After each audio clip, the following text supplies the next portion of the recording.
Hello. नमस्कार दोस्तों, कैसे हैं आप लोग। पहला क्लास मेरा देखे होंगे करंट अफेयर्स का।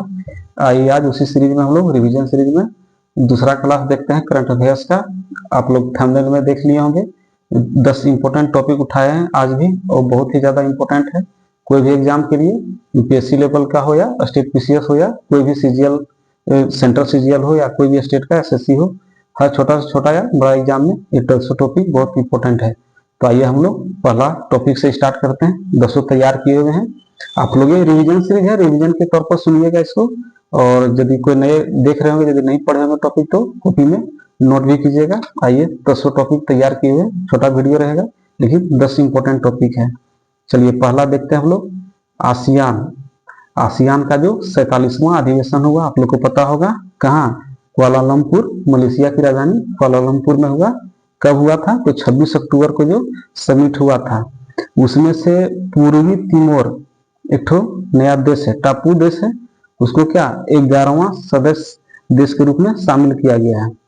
पहले 10 था, 10 सदस्य थे आसियान में, अब 11वां को शामिल किया गया। और यह कब 1999 के बाद 26 साल में यह शामिल किया गया। 26 साल बाद 1999 में इसको कंबोडिया को 10वां देश शामिल किया गया था, 10वां सदस्य के रूप में शामिल किया गया था। उसके बाद अभी 2025 में ही इसको शामिल किया गया। किसको, पूर्वी तिमोर को जिसको तिमोर लेस्ते भी कहते हैं।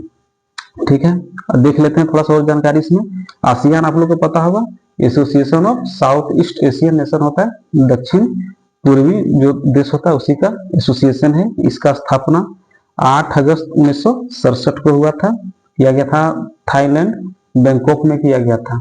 लेकिन इसका मुख्यालय कहाँ है, जकार्ता इंडोनेशिया में है। देखिए इसका थीम है एक दृष्टि, एक पहचान, एक समुदाय, इसकी क्या है थीम है। और यह जो सम्मेलन हुआ 26 अक्टूबर को, जो आसियान का सम्मेलन हुआ, 47वां अधिवेशन जो हुआ वो कहाँ हुआ, कुआलालंपुर में, मलेशिया में हुआ था। तो पहला टॉपिक हम लोग का हो गया कंप्लीट, ध्यान रखिएगा। आइए हम लोग अब दूसरा टॉपिक पे देखते हैं। तो दूसरा टॉपिक है 2026 का जो गणतंत्र दिवस जो होगा उसमें मुख्य अतिथि के रूप में। तो आप लोग ध्यान रखिएगा, इसमें यूरोपीय यूनियन जो है, ईयू जिसको बोलते हैं यूरोपियन यूनियन, उसके जो टॉप के लीडर हैं, अध्यक्ष कह सकते हैं या महासचिव कह सकते हैं, उन्हीं को नेता दिया गया है।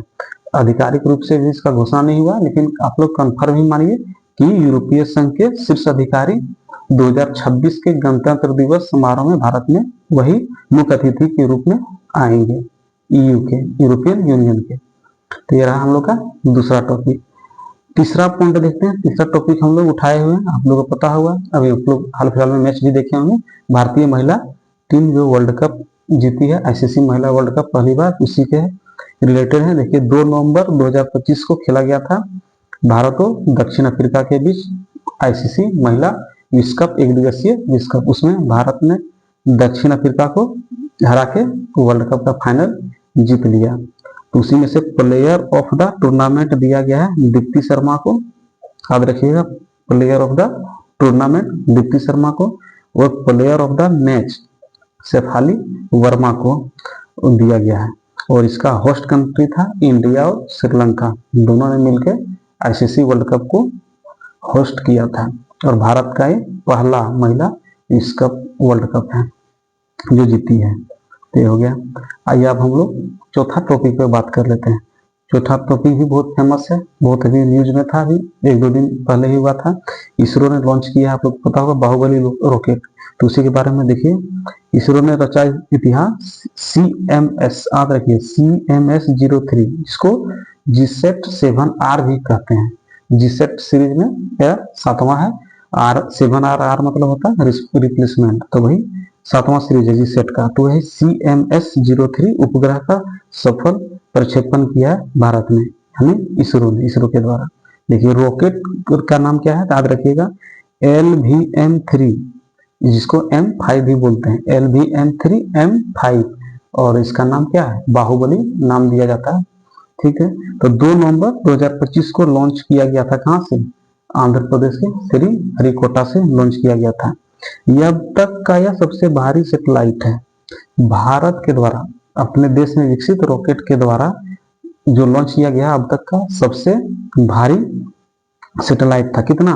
4410 केजी का वजन था, 4410 केजी भारतीय रॉकेट से लॉन्च हुआ है। ठीक है, यह इसका काम क्या होगा? तो यह भारतीय भूभाग सहित एक विस्तृत समुद्री क्षेत्र में सेवाएं प्रदान करेगा, नौसेना कनेक्टिविटी को बढ़ाएगा। समुद्री क्षेत्र का जानकारी से मौसम संबंधी जानकारी मिलेगा और सबसे ज्यादा नौसेना को फायदा पहुंचेगा, भारत में मजबूती प्रदान करेगा। हम लोग का चौथा टॉपिक यही था। आइए पांचवा टॉपिक हम लोग देखते हैं। बहुत ज्यादा है समझ में, बहुत ही इंपॉर्टेंट करंट अफेयर्स है। अभी आने वाला आगामी एग्जाम 1-2 साल तक मानिए ये सब पूछेगा ही पूछेगा। हर एग्जाम में आप लोगों को देखने को मिलेगा। ये सब टॉपिक जो हम तैयार करके लाते हैं बहुत ही इंपॉर्टेंट रहता है, आप लोग गौर कीजिएगा। पांचवा टॉपिक देखिए, बिहार से रिलेटेड है, गोगा बिल झील।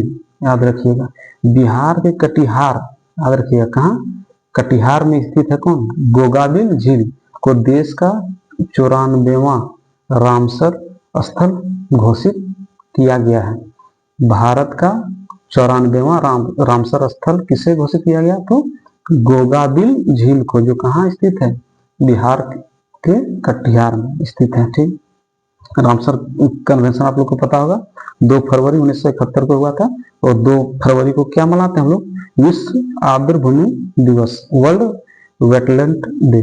ठीक, और इसमें एक और जानकारी चाहिए, भारत शामिल हुआ था कब इसमें? 1 फरवरी 1982 को इसमें शामिल हुआ था। तो हम लोग का था पांचवा टॉपिक। अगला देखिए, छठा टॉपिक देखते हैं, वन्यजीव सप्ताह से रिलेटेड है। देखिए, वन्यजीव सप्ताह 2025 का आयोजन देहरादून में किया गया था। उत्तराखंड की राजधानी देहरादून में वन्यजीव सप्ताह 2025 का आयोजन किया गया था। इसके मुख्य अतिथि सब पूछता है, कहाँ आयोजन किया गया था वन्यजीव सप्ताह? तो देहरादून में। इसका मुख्य अतिथि थे केंद्रीय वन पर्यावरण एवं जलवायु मंत्री जो भूपेंद्र यादव हैं, वही इसके मुख्य अतिथि थे।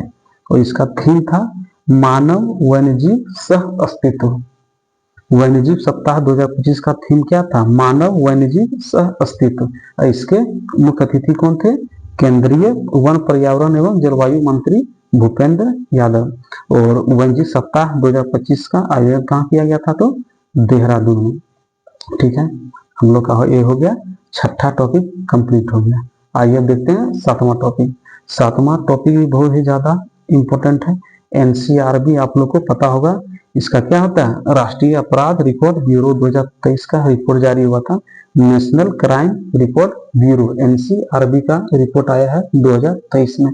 विभिन्न प्रकार के जो अपराध होते हैं भारत में, वो महिला से लेके बच्चा का अपराध हो, या तो अभी सबसे ज्यादा साइबर अपराध बढ़ रहा है, तो हर तरह का अपराध, तो उसी का रिपोर्ट आया है। तो कुछ कुछ जो इम्पोर्टेंट है इसमें जानना जरूरी है, उसी को हम लेके आए हैं। देखिए, 2023 में कुल अपराध के मामला आया है 62.4 लाख। पूरा देश में 2023 में जो कुल अपराध का मामला जो दर्ज किया गया है, ये तो दर्ज किया गया है, जो नहीं दर्ज किया गया उसका कोई रिकॉर्ड ही नहीं है। तो दर्ज किया गया कितना? 62.4 लाख। तो 2022 की तुलना में इसमें वृद्धि दर्ज किया गया कितना? 7% का 7% का वृद्धि दर्ज किया गया है क्राइम रिपोर्ट में। उसमें देखिए, साइबर में सबसे अधिक दर्ज किया गया है कर्नाटक राज्य। कर्नाटक राज्य साइबर में सबसे ज्यादा दर्ज किया गया इसमें। उसके बाद महिलाओं के विरुद्ध जो हिंसा होता है उसमें सबसे आगे है कौन राज्य? उत्तर प्रदेश, यूपी। महिलाओं के विरुद्ध जो क्राइम होता है उसमें उत्तर प्रदेश टॉप पे है, और साइबर में कर्नाटक टॉप पे है।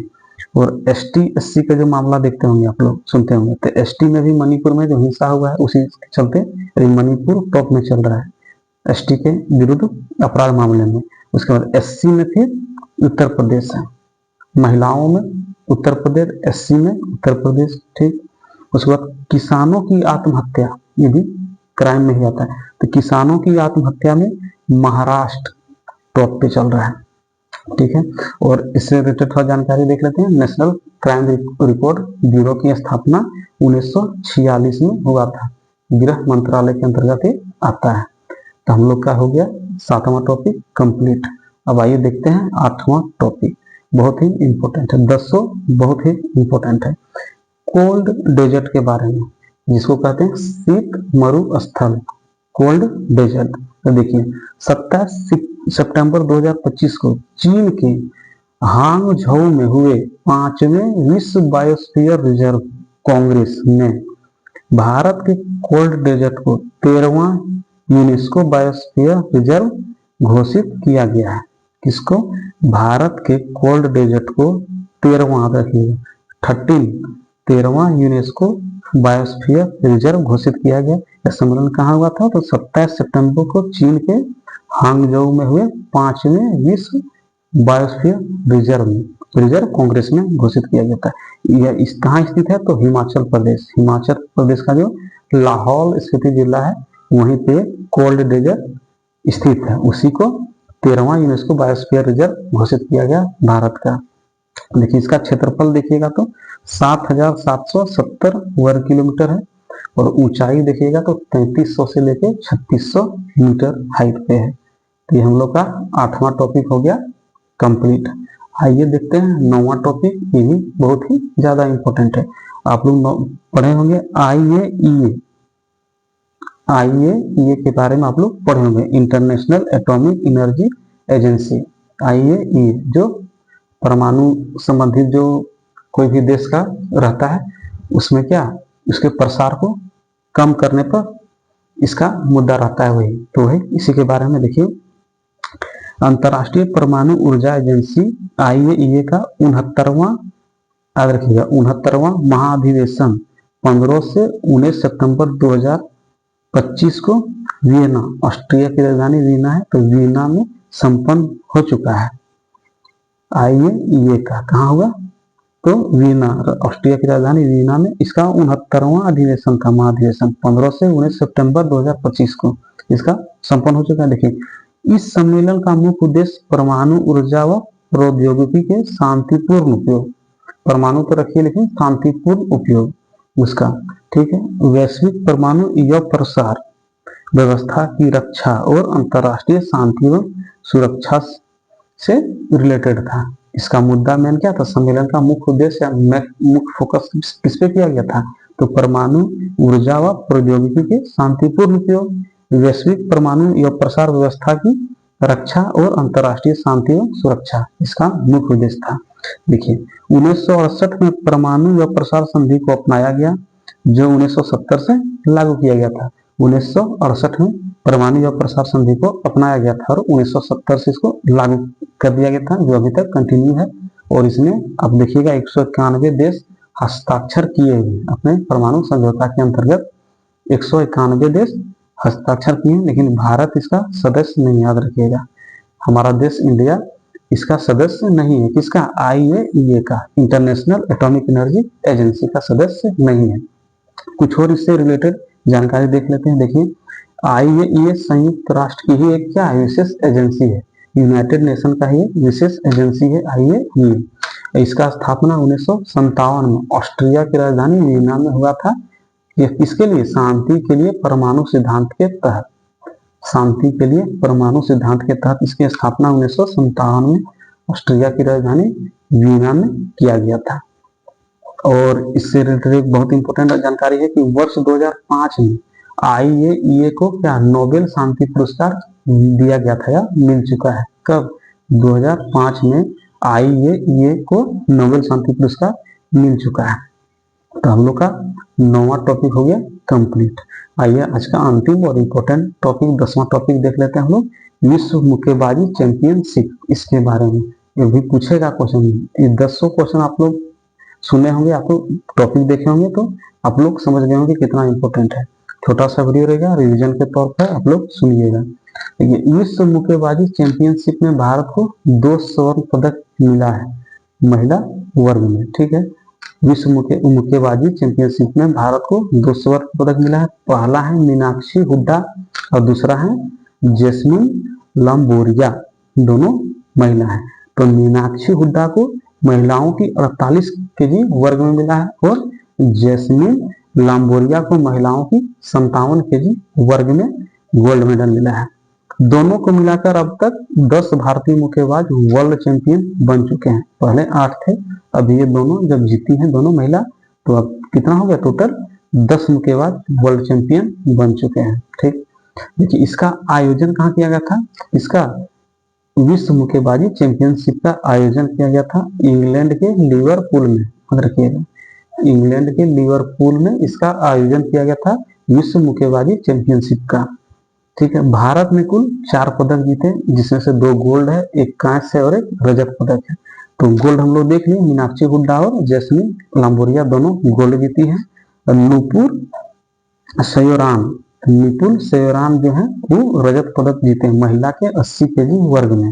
नुपुर सयोराम महिला की 80 केजी वर्ग में रजत पदक जीते हैं। और एक तो है पूजा रानी, चौथा पूजा रानी जो है ये महिला के ये भी 80 वर्ग किलो में कांस्य पदक जीती हैं। तो हम लोग का हो गया 10 टॉपिक कंप्लीट। रिवीजन के तौर पर देखिएगा, बहुत ही फायदा पहुंचेगा आप लोग का एग्जाम में। कम से कम सुन के जाइएगा सबको और रिवीजन के तौर पर इसको देखिएगा।